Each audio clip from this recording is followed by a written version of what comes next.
রাতের শহর উদয়পুরে সর্বশান্ত হলো এক পরিবার। বসত গড়েই পরিবারের সদস্যরা না থাকার সুযোগে চোরের দল সর্বস্ব লুট করে নিয়ে যায়। এর ফলে মেয়ের বিয়ের জন্য তৈরি করা 8.5 লক্ষ টাকার স্বর্ণালংকার ও নগদ 1 লক্ষ টাকা নিয়ে চম্পট দেয় চোররা। এবারের ঘটনা উদয়পুর শহরের 22 নং ওয়ার্ডের জেল রোড এলাকায়। ঘটনার বিবরণে জানা যায়, শুক্রবার বিকেলে বিশ্রামগঞ্জ এলাকায় বিমল আচার্য তার বোনের বাড়িতে সামাজিক অনুষ্ঠানে যোগ দিতে চলে যায় গোটা পরিবারকে সাথে নিয়ে। সেই সুযোগকে কাজে লাগিয়ে চোরের দল রাতের অন্ধকারে রান্নাঘরের পেছনের দরজা দিয়ে ঘরে প্রবেশ করে বিভিন্ন আসবাবপত্র ভাঙচুর চালিয়ে স্বর্ণালংকার নিয়ে চম্পট দেয়। শনিবার সকালে বিমল আচার্যের ভাইপো সৌরভ আচার্য দেখতে পায় তার কাকার রান্নাঘরের পেছনের দরজার সম্পূর্ণ খোলা অবস্থায় রয়েছে, আর তাতে সন্দেহ দানা বাঁধে। ঘরের এই অবস্থা দেখতে পেয়ে খবর দেওয়া হয় বিমল আচার্যকে। পরে ঘরের মালিক বিশ্রামগঞ্জ থেকে ছুটে আসে নিজ বাড়িতে এবং পরবর্তী সময় খবর দেয় রাধা কিশোরপুর থানায়। পুলিশ চুরির ঘটনার খবর পেয়ে ছুটে আসে ঘটনাস্থলে। শুরু হয় তদন্ত। যেভাবে চুরির ঘটনা সংঘটিত হচ্ছে একের পর এক উদয়পুর শহর এলাকা জুড়ে, তাতে করে রাতে পুলিশি টহলদারি নিয়ে উঠছে প্রশ্ন।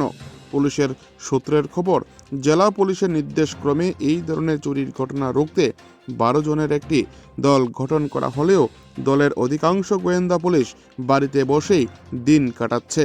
তার ফলে এই ধরনের ঘটনা সুযোগ নিচ্ছে চোরের দল। সব মিলিয়ে পুলিশের এই ধরনের কীর্তিকলাপ রীতিমতো ক্ষোভের সঞ্চার সৃষ্টি হয়েছে শহর জুড়ে।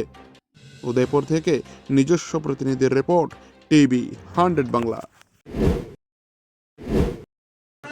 গেছি বিশ্রামগঞ্জ আমার বোনের এই বাগনা বিয়ে আর কি। তো বিয়েতে কালকা দুপুরবেলা আমরা গেছি, আমরা 3 জন এই ঘরের।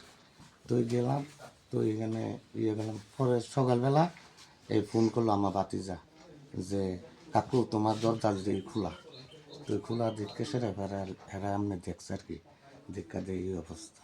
কি কি ভাঙছে আপনার? ওই তো আমার ওই দিক দিয়ে তো দরজাটা এই দিক দিয়ে ভাঙ্গা তারপরে ঢুকছে। কোন ঘর দিয়ে ঢুকছে প্রথম? পশ্চিম দিকে দরজাটা দিয়ে। রান্নাঘর দিয়ে।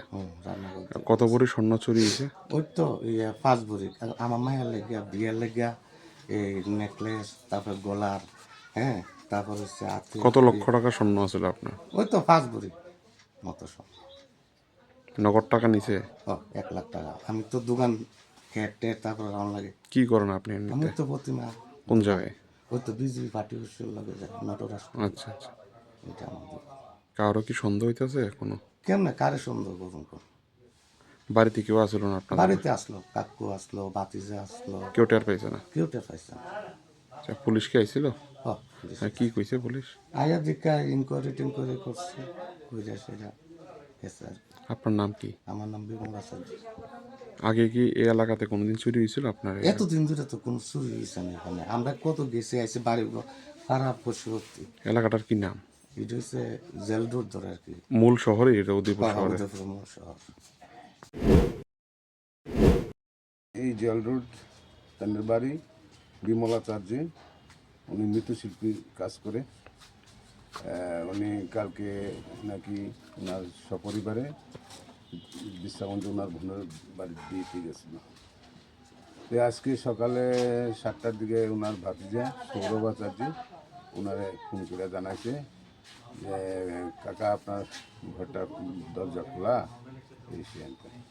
তখন এই খবর পাইয়া ভদ্রলোক আইসে, আসার পরে দেখছে তাদের মেন দরজা তার চাবি দিয়ে খুলছে, খুলে দেখছে যে ঘরের ভিতরে আসবাবপত্র এলোমেলো অবস্থানো, এবং তারপরে তাদের তল্লাশি করে দেখতে পাচ্ছি যে তাদের ঘরের কিছু স্বর্ণালংকার অনুমান 5 ভরি এবং নগদ কিছু টাকা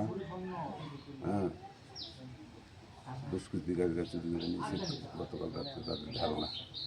এটুকুই আমরা এখন আসি, আমরা টিভিটা ভিজিট করছি, দেখছি, আমরা এখন তদন্ত করব।